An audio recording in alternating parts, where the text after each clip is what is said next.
हरिओम. श्री विष्णू सहस्रनाम.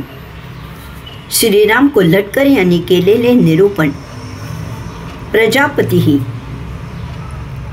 सर्व लोकांचे, प्राणीमात्रांचे जो पालन पोषण रक्षण करतो, असा या नामाचा अर्थ. आपण जेव्हा पालन पोषण म्हणतो तेव्हा फक्त उदर भरणं एवढाच अर्थ अभिप्रेत नाही. असं म्हणतात, तान्ह्या बाळाचे पोषण 50% आईच्या दुधावर आणि 50% आईच्या नजरेतून दिसणाऱ्या प्रेमावर होते. अन्यथा अनाथालयातील मुले देखील आपल्याला निकोप वाढलेली दिसतील. फक्त लहान मुलेच नाही तर सर्व वयोगटातील व्यक्तींना, मग ती स्त्री असो वा पुरुष, तिला भावनिक ओढ वा भावनिक भूकही अन्ना इतकीच महत्त्वाची असते. 4 खेळणी, चॉकलेट लहान मुलासमोर ठेवली तर ते लहान मूल काही काळ त्यात रमेली, पण काही काळच. सगळी खेळणी खाऊ टाकून ते आईलाच बिलगलेले आपणास दिसेल. आपण आपल्या 1-2 अपत्यांची काळजी करताना घेताना थकून जातो.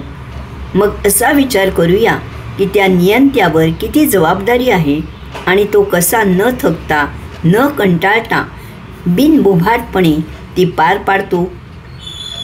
बरं, नुसते पालनपोषणच नाही तर रक्षणही करतो. प्रगत बुद्धी असलेला मानव शेती करतो, धान्याची साठवण करतो, पण प्राणी, वनस्पती, सृष्टीला पोषक असेच अन्न, पाणी यांची व्यवस्था करणारा तो आहे.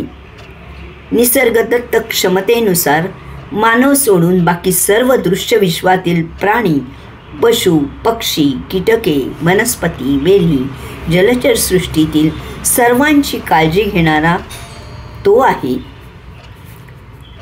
योगदास श्री जय गणेश जोशी यांच्या भाषेत बोलायचे तर मनुष्य प्राणी सोडून दृश्यातील चेतनायुक्त जीव योगिक आचरण करीत उत्क्रांत होत पुढे सरकतात.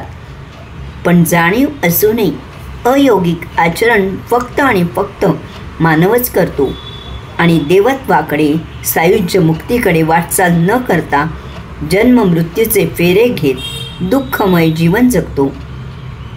तेव्हा त्या नियंत्याची आठवण ठेवून दिलेल्या बुद्धीचा सदुपयोग करून मानव जन्माचे सार्थक करूया. या नामानिमित्ताने ह्या जबाबदारीची आपण आठवण ठेवूया. ओम तत्सत त्वम असि.